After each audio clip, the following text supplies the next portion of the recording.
Hi you two, I'm sat in my windowsill enjoying the sunshine and I thought I would read chapter 3 of Mr. Gum today, so I hope you enjoy it. Sending love.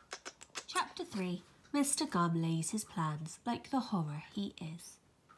The next morning, Mr. Gum was in the butcher's shop.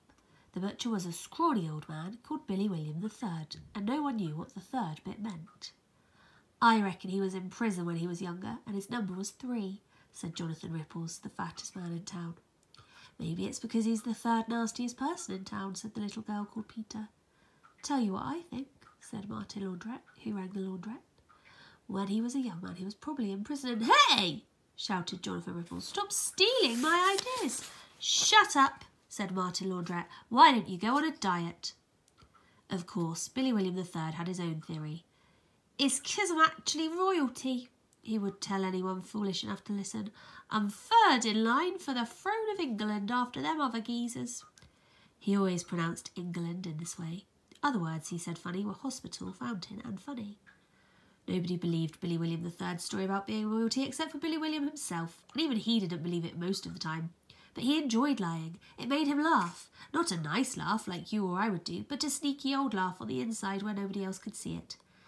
Anyway, forget it. The most important thing was that Mr. Gum had gone to old B.W. III's butcher shop, which was called Billy William III's Right Royal Meats, to buy the biggest load of meat he could get his angry hands on.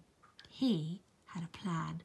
"I've got a plan," he told Billy William. "Next time that whopper dog comes and plays on my lawn, well, he'd better watch out, that's all. My plan is the best."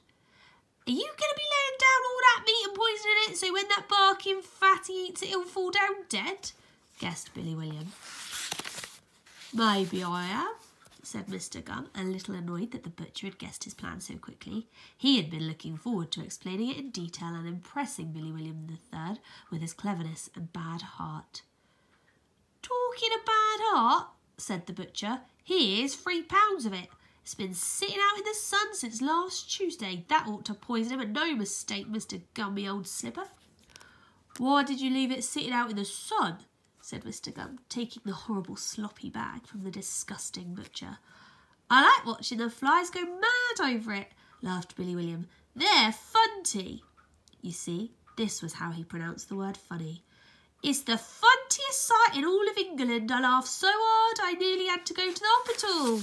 "Well, thank you, me old gobbler," said Mr. Gum, handing over some money that Billy William would later discover to be made out of lies and broken promises. And with that he left the shop. Out in the high street, Mr. Gum remembered he hadn't been nasty to anyone for over 10 minutes. He looked around for any children who might be playing, or just walking or anything. Didn't really matter what they were doing. Even reading a book would be fine. Just some children he could be nasty to. But there were none to be seen, so he went and bought a newspaper. He opened it up at a photo of a 10-year-old boy who'd just won the world record cup for secretly burping. "This will do nicely," said Mr. Gum, and he scowled at the photograph all the way home, hardly even looking where he was going. At one point he tripped over a stone, which made him feel like the burper was somehow beating him, but that only made him scowl harder than ever. "So, you see, I've won again," he said with a proud smile, which he quickly turned back into a scowl. Back home, Mr. Gum locked all the doors and windows, even the broken ones. Then he sat down to think on the old sailor's chest which stood in the front hall. It was a beautiful old thing made of mahogany, which is a type of wood called mahogany, and it was carved all over with amazing scenes of life at sea and waves and whales and tall ships. Mr. Gum had owned the sailor's chest for over 40 years, but he'd never once taken the time to appreciate its beauty. What's more, Mr. Gum had never once thought to open that beautiful chest and see what was inside. Had he done so, might have been a very different story indeed. It might have been Mr. Gum's chocolatey adventure, because I'll tell you something. That old chest had once belonged to a sailor called Nathaniel Surname, the hero of the high seas. One Tuesday long ago he had saved a Spanish village from being destroyed by a terrible pirate called Kevin. As a prize, the village presented Nathaniel with the chest, which was absolutely stuffed full of chocolate. Not just any old chocolate, mind you, but special chocolate made by the dolphins of the region. And it might just be legend, but some said it was magic chocolate with fantastic powers, and they always whispered when they said it, which is why it is written so small. How the chest ended up in Mr. Gum's house nobody knows, but there it had stood for over 40 years, unloved and unopened. As a result, Mr. Gum had never discovered Nathaniel's sugary treasure, which just goes to prove that angry people always miss out on their rewards. They are so busy sniping and griping that they never see the good things around them. So it was that Mr. Gum found himself sitting on a sailor's fortune of what may have been magic chocolate in terrible ignorance, hatching evil. "How do I know these hearts are going to be rotten enough?" he asked himself presently. "I'd better try eating one myself. If it kills me, then I'll know it's rotten enough to use on that big woofer."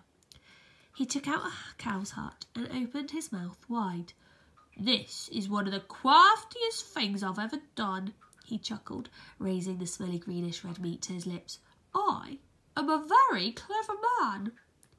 Mr. Gum was just about to take a bite when he realised that this might not be such a clever idea. He put the heart back into the bag and thoughtfully scratched his beard.